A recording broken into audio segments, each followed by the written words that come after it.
은혜와 사랑을 감사합니다.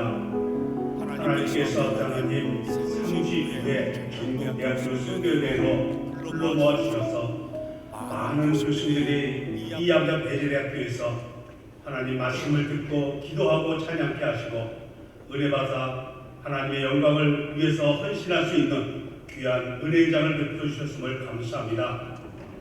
하나님 지난 40여 년간 대학 캠프에서 헌신했던 많은 교수님들 이곳에 다시 한번 모여서 은혜받고 이제 하나님의 부르심에 합당한 삶을 살기 원하는 교수님들이 아버지 하나님 각자의 섬기는 캠퍼스로 돌아가 사랑하는 제자들을 주 안에 양육하고 미래 차세대의 지도자로 세우는 귀한 삶을 위해서 헌신하는 교수님들 이렇게 모여서 파송 예배를 드립니다. 하나님 1박 2일이라는 짧은 기간이지만 주님께서 주신 그 은혜 하나님 가슴 깊이 감축하고 돌아가 하나님 그 귀한 사명을 감당하는 일에 주님께서 역사하여 주시옵소서. 오직 저희는 하나님의 순종하여 하나님 말씀을 따르기를 원하오니 하나님이 명령하시고 인도하여 주시옵소서. 하나님 오늘도 귀한 예배를 위하여 말씀을 전하실 유재경 목사님에게 기름 부시고 능력 주시옵소서. 핵심의 말씀이 저희들에게는 레마로 응답된 역사를 통하여 하나님 귀한 시간 파송 예배가 될 수 있도록 역사하여 주옵소서. 특별히 이어지는 파송 선교사들의 귀한 위촉과 아버지 파송식을 같이 할 때 우리 하나님이 그들에게 기름 부어 주셔서 하나님의 놀라운 섭리 가운데 있게 허락하여 주시옵소서. 믿음의 주여 온전케 하신 예수님 이 모든 일정 1박 2일까지 끝나실 주셨음을 감사합니다. 오늘도 아버지 하나님 귀한 강경지역의 귀한 유적지를 돌아보시고 마치는 그 시간까지 또 자택으로 귀가하는 그 시간까지도 온전히 주님이 지키시고 인도할 줄 믿습니다. 하나님께서 지켜주셔서 아름다운 선교대가 유적의 번들을 거둘 수 있도록 역사하여 주시옵소서. 내년에 앞에 40주년을 맞이해서 기도 이 선교대를 개최하는 그 시간까지 전국에 사역하는 모든 교수님들에게 복의 복을 더하여 주시고 지경 넓혀 주실 믿사옵고 우리를 구하신 예수 이름으로 감사하며 기도드리옵나이다. 아멘.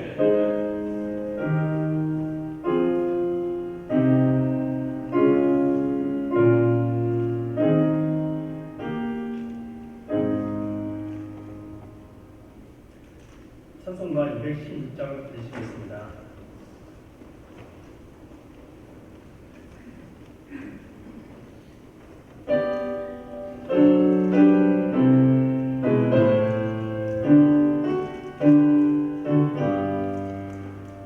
오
황승림 교수님께서 성경 봉독해 주시겠습니다.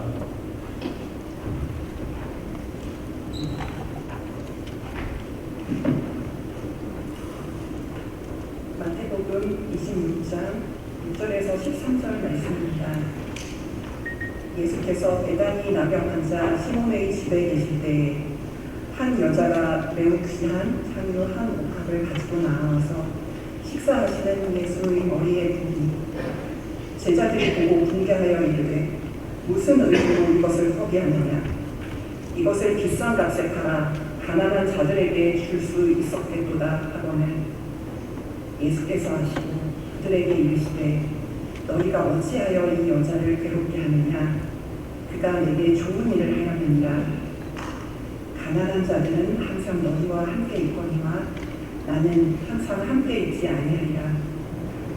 이 여자가 내 몸에 이 향유를 부은 것은 내 장례를 위하여 함이니라.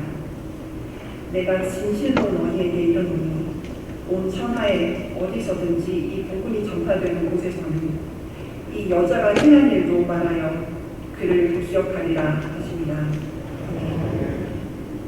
대덕교회 유재용 목사님께서 말씀을 전해 주시겠습니다.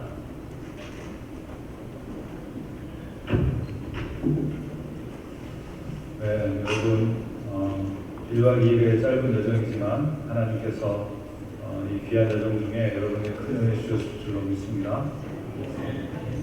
행복하게 잘 보내셨습니까? 네. 피곤하시죠, 그죠? 피곤해서 정신이 없었어요. 특성 끝나고 왔어요. 말씀 듣고 은혜로운 찬양 들으면 더 좋죠. 원래 인생이 뜻대로 잘 되는 게 아닌데.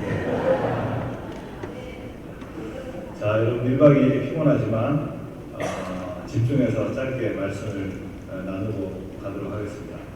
어떻게 보면 어제 집회보다 더 중요한 일이 오늘 이따가 교수 선교사 파송식이 있잖아요.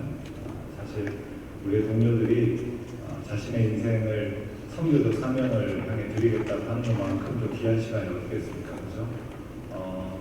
많은 이들이 도망갈 수 있지만 오늘 도망가지 아니하고 사랑하는 동력자들을 위해 남아준 여러분에게 하나님께서 큰 은혜와 복 주시기를 바랍니다. 여러분, 오늘 이 본문은 여러분이 잘 아는 본문이죠. 인생을 살다 보면 똑같은 일에 다른 반응이 나타날 수 있습니다. 어떤 일을 했는데 아이가 어떤 일을 하면 그 아이가 한 일에 대해서 엄마는 너 왜 그랬니? 그렇게 얘기하는데 아빠는 그래 잘했다 이렇게 얘기할 수가 있습니다. 똑같은 일인데 반응은 상반된 거죠.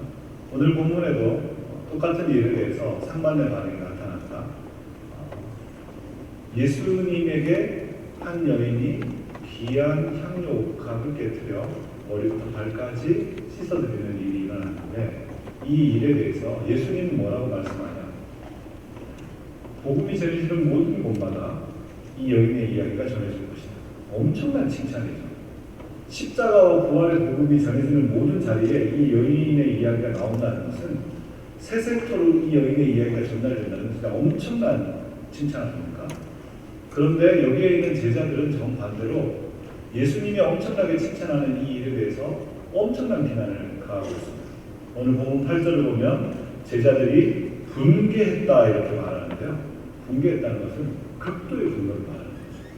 예수님은 잘했다고 하시는데 제자들은 막 욕하면서 분노하는 거죠. 상반된 반응이 나타났습니다. 왜 이런 상반된 반응이 나타났을까요? 예수님에게는 대대손손 물려서 이야기해야 될 만큼 엄청 영광스러운 일이라고 여겨졌는데 왜 제자들에게는 극도의 비난을 해야 될 만큼 그렇게 분노하는 일이었을까요? 반응이 차이 나는 이유는 바로 의도가 차이 나게 됩니다. 먼저 제자들은 이 여인에 대해서 이렇게 묻습니다. 8절 말씀 같이 한번 읽어볼까요? 8절 말씀 같이 읽습니다. 제자들이 보고 분개하여 이르되 무슨 의도로 이것을 허비하느냐? 아멘. 제자들은 무슨 의도로 허비하느냐라고 물었는데 이 무슨 의도라는 이 말이 무슨 의도로 이걸 했습니까? 이런 것 같습니까? 아무 의도로 그걸 하는 거야. 이런 거 같습니다. 2번 같습니까? 역시 사지선다의 강력한 그런 장점을 갖고 있는 세대들이네요. 그죠? 여러분도 저도 사지선다를 통과한 세대들이에요. 그죠? 젊은 교수님들 아니면 결국 그렇게. 두 번째일 가능성이 아주 높습니다. 비아냥거려요. 의도가 있겠지. 저렇게 비싼 걸 갖다 붙는 거 보면 뭔가 의도가 있겠지라고 이야기하는 거예요. 아주 부정적인 이야기입니다. 근데 이 말은 뭘 의미하는가? 바로 제자들이 무슨 의도를 가지고 예수님을 따르고 있다는 것을 보여줍니다. 뭐 묻은 개가 뭐 묻은 개를 나무란다는 것처럼 누군가 어떤 일에 대해서 강력하게 비난하면 오히려 그 경험을 그가 가지고 있는 것처럼 자기 안에 있는 것이 투사되는 것처럼 제자들 안에 있는 경험이 투사되는 거죠. 자기들도 의도를 가지고 있기 때문에 이 여인의 행동이 의도를 가지고 있는 행동으로 보이는 거예요. 그리고 그 의도는 바로 예수님을 통해 무엇가 한몫 잡으려는 의도죠. 제자들도 처음에는 예수님 좋아서 시작했습니다. 예수님 좋아서 시작했는데 그런데 가다 보니까 어떻게 됐습니까? 가는 길에 가버나움을 가는 길에 마가복음 9장을 보면 제자들이 같이 서서 야, 이 중에 누가 제일 크냐? 이렇게 막 논쟁하는 장면이 나옵니다. 또 마태복음으로 가서 보면 마태복음 20장에 요한과 야곱의 어머니가 그의 아들들과 함께 와서 우리 아들 예수님 나중에 예루살렘 들어가서 높은 그런 위치가 되시면 왕이 되시면 거기에 좌우편에 한 자리씩 주십시오. 이렇게 이야기하는 장면이 나옵니다. 그런데 놀라운 것은 그 야고보와 요한이 그걸 했다는 것에 대해서 10제자들이 모두 엄청나게 분노하는 장면이 나옵니다. 다 똑같은 거예요. 이들은 처음에는 자신들의 모든 것을 버리고 예수님을 따랐습니다. 그런데 가면 갈수록 사람들이 그 예수님과 같이 있는 사람 맞죠?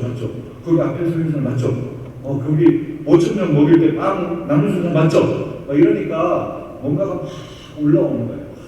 중요한 자리, 역시 중심 자리에 있어야 된다. 이렇게 생각되는 거죠.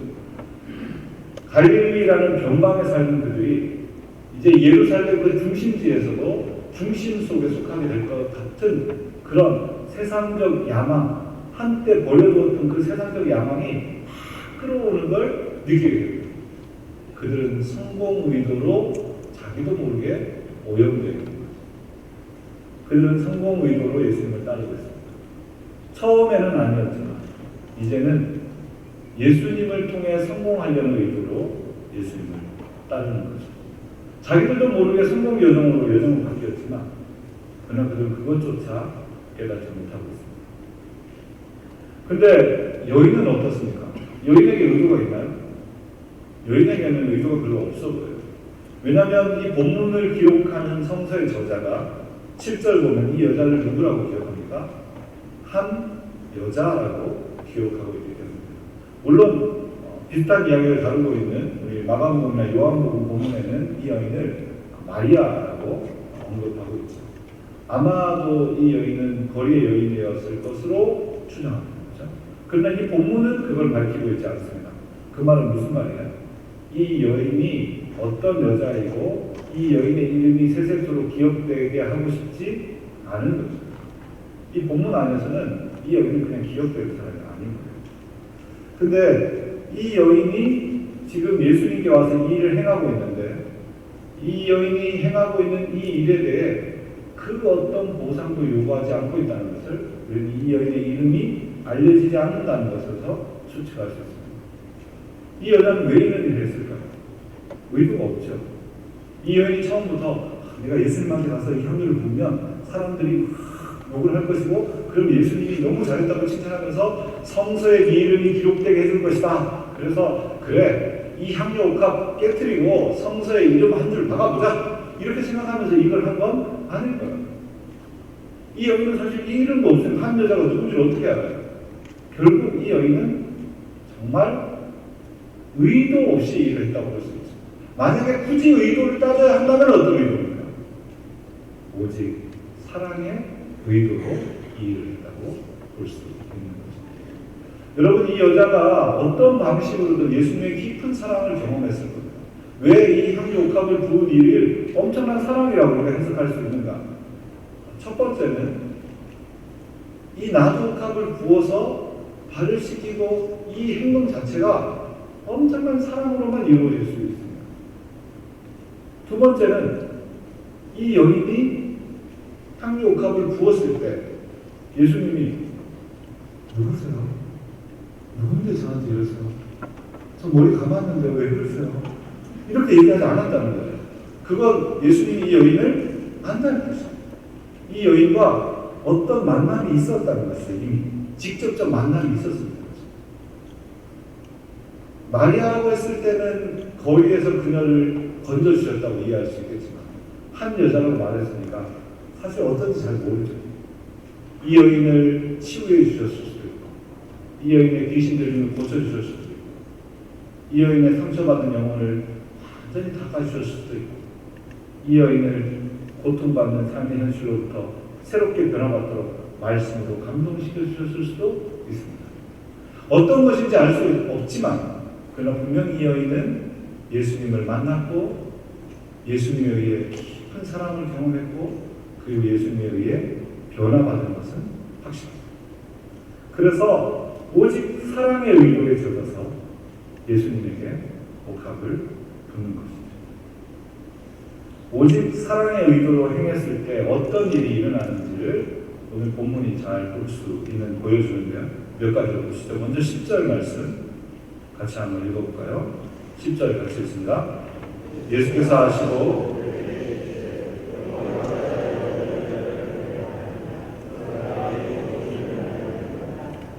아멘. 여러분 여기서 예수님이 말씀하신 게 되게 중요합니다. 예수님이 이 여인이 한 일에 대해서 뭐라고 말씀하시죠?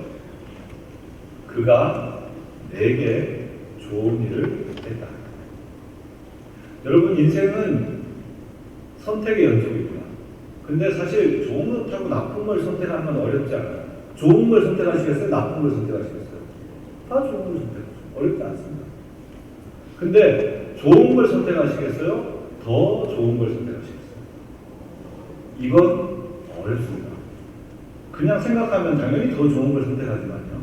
그러나 더 좋은 걸 선택하기 어렵죠. 일을 마치고 와서 소파에 앉아있는데 운동을 하는 게 더 좋습니까? 아니면 옆에 있는 자전거를 그 위에 그냥 옷 몇 개 걸쳐놓고 앉아서 TV를 보는 게 더 좋습니까? 쉬는 것도 좋은 일이죠. 하지만 운동하는 건 더 좋은 일이죠. 그러니까 당연히 여러분은 매일 더 좋은 일을 하시겠죠. 맞습니까? 그건 아니죠. 저걸 팔아버리니까 그대로 놔둘까? 아니야, 언젠가 다시 운동할까? 이러고 그대로 옷 걸어놓고 있잖아요. 더 좋은 일을 선택하는 건 머리로는 명확한 일이지만 실제로 그 일을 이루는 건 되게 어렵습니다. 왜냐하면 기준이 명확하게 살아있지 않으면 어려운 것이죠. 향유를 부어서 예수님을 기쁘게 섬기는 것도 너무 좋은 일이죠. 하지만 이 향유를 팔아서 가난한 자들 배불리 먹이는 것도 너무 좋은 일입니다. 이 두 가지 중에 어떤 게 더 좋은 일입니까? 그걸 판단하는 건 기준이 뭡니까?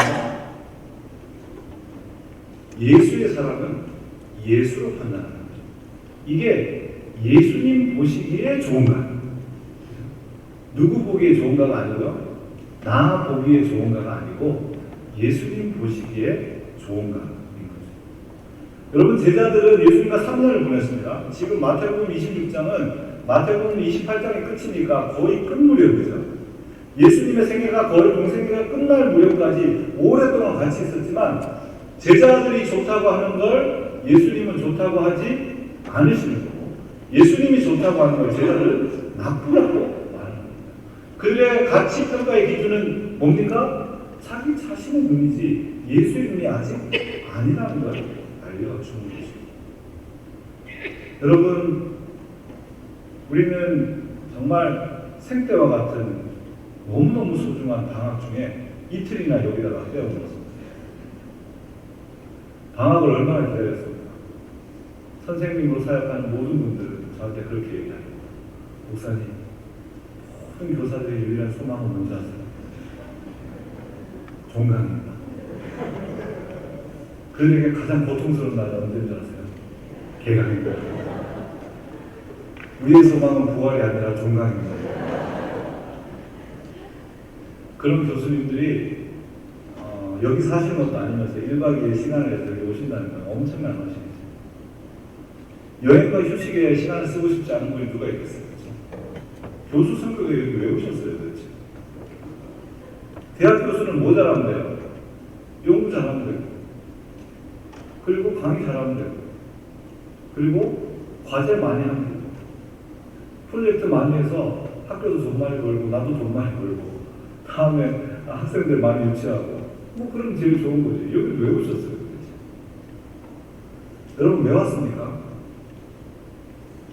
여러분은 선교적 소명을 품고 여기 왔습니다. 내가 나 잘 밥 벌어 먹고 살자고 교수 된 게 맞나? 하나님이 정말 그 일을 하라고 나를 부르셨나? 내가 예수 믿는 그리스도인 교수로서 어떻게 살아야 하나? 이런 마음을 갖고 여기 오신 거죠. 그런데도 불구하고 우리에게는 끊임없는 성공 갈망이 있습니다. 다른 교수들보다 연구 더 많이 해서 논문 더 많이 내고 싶고, 그 분야에는 어느 대학 누구 교수다 이런 말 듣고 싶고, 학생들이 평가하면 그 수업 때문에 학교를 딴 데 편입을 못해요 막 이런 얘기 듣고 싶고, 그리고 막 그 교수님하고 얘기하려고 막 줄 서 있는 거 이런 거 하고 싶고, 그리고 학교에서 그 교수님의 과제를 제일 많이 나오는데 그 교수님 편을 들어야지 이런 얘기를 듣고 싶고 그렇습니다. 그게 우리의 솔직한 의도고 갈망입니다. 우리 안에는 예수를 사랑해서 신앙의 여정을 시작했고, 신앙의 여정을 사랑하면서 학문을 사랑해서 교수가 됐지만 어느새 우리도 모르게 수많은 성공 갈망이 우리 안에 자리 잡고 있는 거죠. 그리고 그 성공의 의도로 우리의 인생을 평가하는 겁니다. 이게 좋을까? 나쁠까? 이 학교가 좋을까? 나쁠까? 이 일을 하는 게 좋을까? 나쁠까? 아니 어차피 신앙적 색깔을 내는 게 어려운 시대인데 아니 뭐 학교에까지 이렇게 무리하게 해야 되나? 연구 잘하고 이렇게 해서 교회 열심히 하면 되지? 아니 이 정도까지 하는 게 맞나? 이런 고민들이 우리 안에 있는 것이죠. 예수님을 향한 오직 사랑의 의도를 가질 때 우리는 예수님이 좋아 보이는 것이 우리 눈에도 좋아 보이는 관점의 일치를 얻게 됩니다.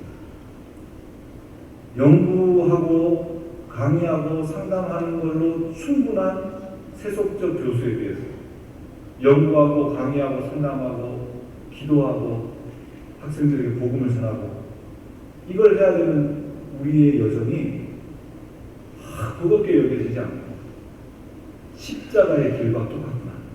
나도 예수님처럼 십자가 길을 가네? 이런 마음이 드는 거죠. 막 학교 안에서 복음을 전하는 것에 대해서 사람들에게 예수 이야기를 하는 것에 대해서 이 사람이 저렇다 저 사람이 저렇다 막 말하고 때로는 학과장님이나 부총장님이 막 불러가지고 아니 그 연구를 좀 더 하시고 왜 그런 걸 하고 그래요? 그 학교에 무슨 모임을 그렇게 한다 그래요? 교수님 막 이런 얘기를 하면은 연구를 했어요. 이런 생각이 드는 게 아니라 내가 이제 벨릭스 총독 앞에 서 있구나. 내가 사례들에 서 있구나. 막 이런 마음이 들어야 돼요. 그럴 때 우리는 오직 사랑의 의도로 행하시는 예수와 동일한 관점을 얻게 되는 거죠. 그러면 교수 선교사들을 위해서 우리 교수님들 모임에 가자 그러면 내가 거기를 왜 가야 되나? 인질로 잠깐 끌려가듯이 친구 교수 때문에 한 번만 와줬다 이러면서 가는 게 아니라 이 거룩한 자리가 마가의 다락방이구나 이런 마음으로 갈 수 있게 되는 거예요. 예수의 관점과 같은 관점의 일치를 얻게 되는 거죠. 두 번째는 오직 사랑의 의도를 행할 때 우리는 가치의 전환을 경험할 수 있습니다. 이 여인이 7절 보시면 매우 귀한 향유 옥합을 가져와서 부었죠. 근데 8절에 보면 이 제자들이 왜 이것을 허비하냐 이렇게 말했습니다. 그러니까 제자들의 관점은 이거죠. 비싼 걸 허비한다 이렇게 생각합니다. 그러니까 이 향유가 지금 엄청 비싸다고 여겨지는 거예요. 제자들. 근데 이 여자는 지금 어떻게 여길까요? 이렇게 비싼 데로 이걸 어떻게 부어드리지? 이거 비싼 거를 이렇게 하면서 했을 것 같습니까? 이거 뭐 머리 감는 물이지 발 씻는 물이지 이렇게 생각하면서 예수님께 드렸겠죠. 하나도 소중하지 않은 거예요. 왜? 예수님께서 예수님이 그렇게 소중한데 이게 뭐가 소중해요? 이거 다 갖다가 바닥으로 막 흘러가면 막 무슨 상관이에요? 바닥이 향기로워지겠지. 근데 제자들 입장에서는 아이고 저거 좀 쓸어 담아서 어디다 팔아가지고 이거를 아깝게 이렇게 여겨지는 거죠. 귀함의 기준이 바뀌게 되는 거예요. 여러분 시간도 귀하고 돈도 귀하고 관계도 귀하고 다 귀하잖아요. 여러분의 시간을 어디다 써야겠어요? 아니 연구하는 데 써야죠. 여러분의 시간을 어디다 써야 되겠어요? 아니 자기 평가를 좋게 만드는 일을 써야죠. 여러분 사람을 만나면 누굴 만나야 되겠습니까? 과제에 도움이 되는 사람을 만나야죠. 근데 여러분 오직 사랑의 의도를 행하면 뭐가 바뀌게 되냐? 보이는 것을 귀하게 여기지 않고 보이지 않는 것이 귀해지게 됩니다. 이 눈앞에 손에 잡히는 것이 귀해지지 않고 잡히지 않는 영원한 것이 귀해집니다. 귀함이 전환되는 가치가 바뀌게 되는 거죠. 그 전에는 연약한 동료 교수를 향해 시간을 쓰는 게 귀하게 여겨지지 않았어요. 저 인간 또 어쩌다가 이직하면 끝인데 내가 저 인간한테 시간을 왜 썼나 이런 생각이 드는 거죠. 그런데 이제는 그런 마음이 들지 않아요. 저 교수님 한 명이 만나는 학생이 몇 명이고 저 교수님을 통해서 변화될 인간들이 얼마나 많은데 이런 마음이 들게 돼요. 영혼의 눈으로 볼 수 있게 되는 거죠. 한 학생 한 아이가 아니라 이 아이가 자라고 사회 지도자가 되고 가정을 이루게 될 때 얼마나 많은 사람들을 치유할 수 있겠습니까? 그게 눈에 보이게 되는 거죠. 보이지 않는 게 보이게 되는 거예요. 그래서 교수 선교회를 기쁨으로 감당할 수 있고 교수 사회에서 교수 선교사로 살 삶을 기쁨으로 소망 가운데 말할 수 있게 되는 거죠. 세 번째, 오직 사랑의 의도를 행할 때 나타나는 변화는 바로 10절 보십시오. 괴로움을 돌파할 용기를 갖게 됩니다. 여러분 이 여인이 처음에 향유 옥합을 들고 왔을 때 어디서 향유 옥합을 가져왔을까요? 집에서 갖고 왔죠. 집에서 향유 옥합을 갖고 길을 나서면서 내가 시몬의 집에 갈 건데 시몬의 집에 가면은 사람들이 막 문을 열고 어서 오세요. 향유으로 오셨죠? 네, 환영합니다. 막 이렇게 할 거라고 생각했겠어요? 아니에요. 남자들이 잔뜩 있는데 누워서 밥 먹고 있는데 거리에 여인이었던 내가 가면 저거 뭘 가가지고 이렇게 볼 거라는 걸 자기도 잘 알죠. 여러분 그런 자리에 들어가는 게 쉽습니까? 너무너무 어렵습니다. 여러분 총장실 뭐가 어려워요? 총장님도 사람이고 나도 사람이고 문 열고 들어가면 안녕하세요 총장님 잠깐 앉으세요. 이렇게 하면 되잖아요. 가능하죠 모두들? 안 가능하잖아요. 무슨 일? 시키지 않았는데 고개가 약간 거북목처럼 이렇게 되잖아요. 왜 그렇게 됩니까? 어쩔 수 없어요. 우리는 무언가가 괴로움이 있다는 걸 아는 거죠. 총장님이 나를 보면 뭔가를 갈구거나 시키거나 둘 중에 하나다. 이걸 아는 거예요. 그래서 괴로움 속에 들어가는 거예요. 고난받는 어린 양처럼 들어가는 거죠. 이 여인도 분명히 그걸 알았어요. 그런데 어떻게 거기로 들어갈 수 있었을까요? 제자들이 비난하잖아요. 정신 차려! 지금 이걸 팔아서 다른 사람 주면 되는데 뭐 하는 짓이야 이거 정신없는 사람 같으냐고 이렇게 비난합니다. 여러분 한 명이 칭찬하고 12명이 비난하면 어떻게 됩니까? 한 명의 칭찬이 들리지 않습니다. 우린 사실 12명이 칭찬하고 한 명이 비난해도 한 명의 비난이 우리 가슴에 비수가 되는 사람인데요. 한 명이 칭찬하고 12명이 비난하면 견디기 어렵습니다. 그런데 그 칭찬과 비난을 그대로 견디는 것이죠. 그리고 그 자리에 머무는 겁니다. 여러분 교수 선교사는 지금 이 시대에 엄청난 용기가 필요합니다. 자신이 믿는 신앙에 대해서 이야기하는 것을 종교적 신념을 강요하는 것이라고 말하고 자유로운 종교적 표현을 종교적 신념에 대한 강요로 인해서 학습권을 침해받는다고 그렇게 왜곡되게 말하는 시대입니다. 그런 시대의 교수로 살고 있습니다. 예전에는 교수님이 오면 교수님 이렇게 말씀하는 학생들이 정말 잔뜩 있었다면 지금은 왔니? 이렇게 하는 학생들이 잔뜩 있는 시대예요. 옛날에는 교수님의 말에 그 권위에 누구도 이의를 제기하기 어렵지만 이제는 조금만 있으면 다 교수님 메일에다가 이의를 제기하고 다 DM 보내가지고 자꾸 이런 식으로 하시면 막 다 알리겠다고 맨날 그런 협박이나 하고 그런 시대가 되고 있습니다. 뭐가 필요합니까? 용기가 필요합니다. 폭탄처럼 쏟아지는 기독교에 대한 비난을 이 학교에서 나 혼자만 써야 할 것 같은 엄청난 그런 위기감 속에 그 파도 앞에 서 있는 용기가 필요한 거죠. 오직 사랑의 의도로 살아갈 때만 이 용기가 우리에게 주어집니다. 예수님이 십자가에서 기꺼이 끝까지 감당하는 헤롯도 빌라도도 그리고 그 군병들도 다 감내할 수 있는 용기가 있습니다. 벌거벗은 몸으로 만인 앞에 설 수 있는 그 용기가 오직 사랑의 의도로 행할 때만 우리에게 주어집니다. 마지막으로는 오직 사랑의 의도로 행할 때 우리는 일상이 영원과 맞닿는 것을 경험할 수 있습니다. 여러분 본문 12절 보십시오. 같이 읽습니다. 이 여자가 내 몸에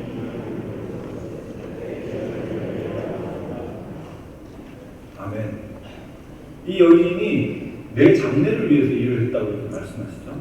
근데 정말 여인이 예수님이 돌아가실 것이고 내가 돌아가시는 예수님의 장례를 준비하기 위해서 장례를 의미하는 이 향유를 드려야겠다 이렇게 생각했을까요? 그랬을 가능성은 아주 낮습니다. 우선 예수님의 십자가와 부활에 대해서 엄청나게 3년 동안 반복적으로 교육받았던 이너서클 안에 있던 제자들도 제대로 이해하지 못했습니다. 이 여인은 그 이너서클 밖에 있는 사람이죠. 그리고 그 이너서클 밖에 있는 이 여자들 중에서 이너서클 안에 있는 예수님 제자들과 가장 가까웠던 그 여인들조차도 예수님이 돌아가시고 나서 뭐 했죠? 어머 부활하시겠다 기다리자 이렇게 한 게 아니라 예수님 시체가 이거라도 발라야지 하고 옥합 들고 향유를 들고 갔습니다. 그러니까 그 여인들도 어떻게 생각한 거예요? 예수님 돌아가셨다고 생각한 거예요. 그러니 이 여인이 예수님의 부활과 예수님의 장례에 대해서 이해하고 일을 했다고 보기는 좀 어렵겠죠. 그런데 예수님은 뭐라고 말합니까? 이 여인이 일상 속에 자기도 모르게 했던 이 행동이 영원한 부활의 주님을 준비하는 여정이 되었다고 이야기하는 거죠. 성자 하나님의 구속과 그 부활로 인한 새 창조를 준비하고 참여하는 일이 되었다고 이야기하는 겁니다. 여러분 예수 믿는 사람에게 가지고 있는 가장 큰 특권은 뭔지 압니까? 그리스도의 사람은 이 땅을 살지만 이미 이 땅의 사람이 아닙니다. 그는 하나님 나라에 속해 있는 하늘의 사람입니다. 그래서 그들이 건드리는 일상은 눈에 보이는 일상의 작은 물질적인 일이지만 이 일상은 반드시 그 문 뒤에 영혼과 연결되어 있습니다. 왜냐하면 우리는 이미 만물을 새롭게 하시는 요한계시록 22장에 나오는 만물을 새롭게 하시는 그 하나님과 함께 이 땅을 살고 있기 때문입니다. 그래서 여러분 오직 사랑의 의도로 행했던 이 여인은 자기도 모르게 일상의 순간이 영혼과 맞닿는 것을 지금 경험하는 겁니다.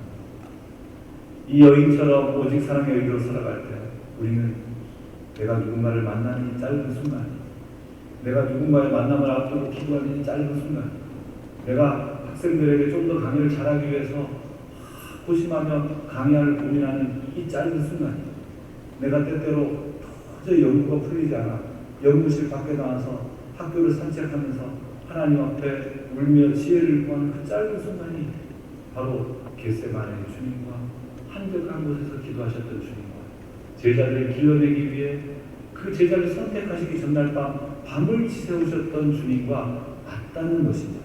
지금도 그렇게 행하시면 하나님과 연결되는 것이라는 사실을 우리는 알게 되는 것이죠.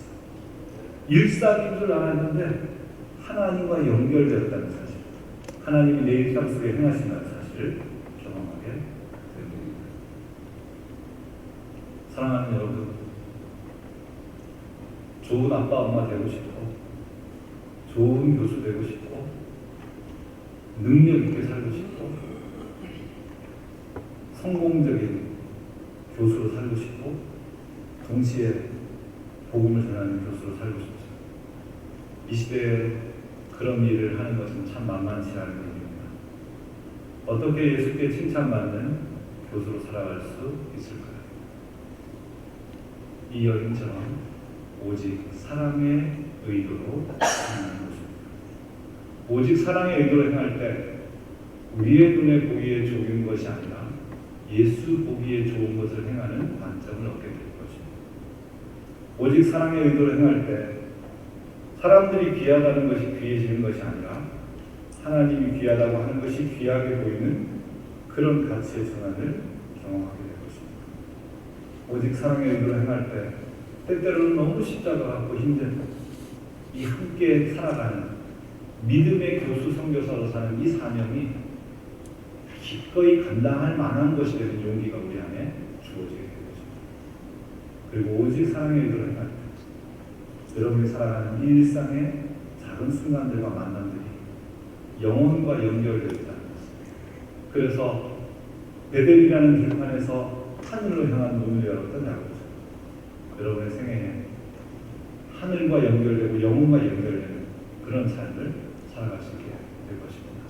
그런 은혜가 오늘 이 대회를 드리는 모든 교수님들 위해 그리고 여러분들의 학생들과 또 동역자들과 그 학교와 여러분의 가정 그리고 오늘 교수 선교사로 파송받으시는 모든 교수 선교사님들 그리고 사역들 위해 함께하기를 간절히 축원합니다.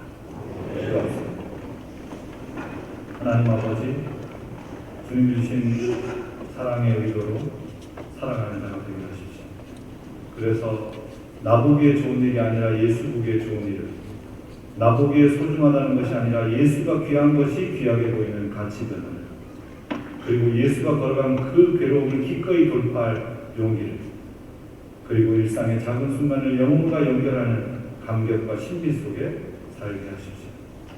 그런 변화가 오늘 회의를 드리는 모든 교수님들의 사역과 가정과 또 생일 그리고 오늘 교수 선교사로 파송받는 모든 교수 선교사님들의 사역과 학교와 가정에 임하게 하여 주시옵소서. 우리 구주 예수 그리스도 이름으로 기도합니다.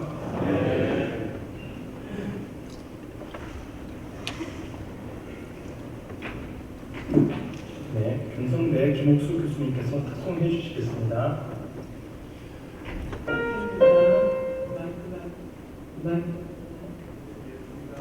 네, 축하드립니다. 선생님.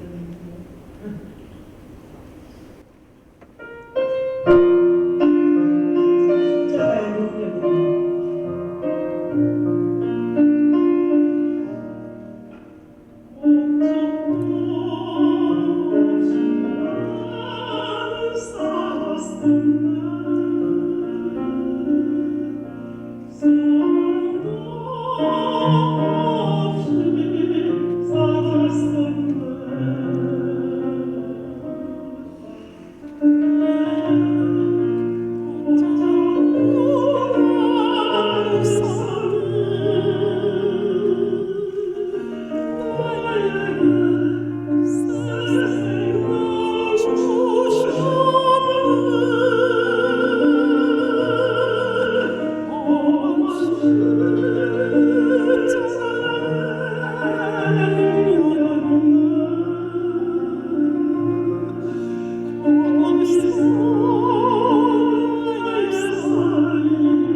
자리에 나오셔서 축도해 주시겠습니다. 기도합시다. 우리 구주 예수 그리스도의 은혜와 하나님 아버지의 다함없는 사랑과 성령의 교통하심과 복주심, 오늘 내가 부름받은 학교를 향해 오직 사랑의 의도로 나아가길 원하네. 그래서 주님이 주시는 관점과 가치의 변화와 괴로움을 통과하는 용기와 영혼과 맞닿은 일상을 살기 원하는 이 잠깐 모든 교수님들과 또 그들의 가정과 그들의 학교와 교회와 또 그들이 기도하고 소망하는 모든 일들 위해, 특별히 교수 선교사로 세움받는 우리 사랑하는 교수님들 위해 이제부터 영원까지 함께 계시기를 간절히 축원하옵나이다. 아멘.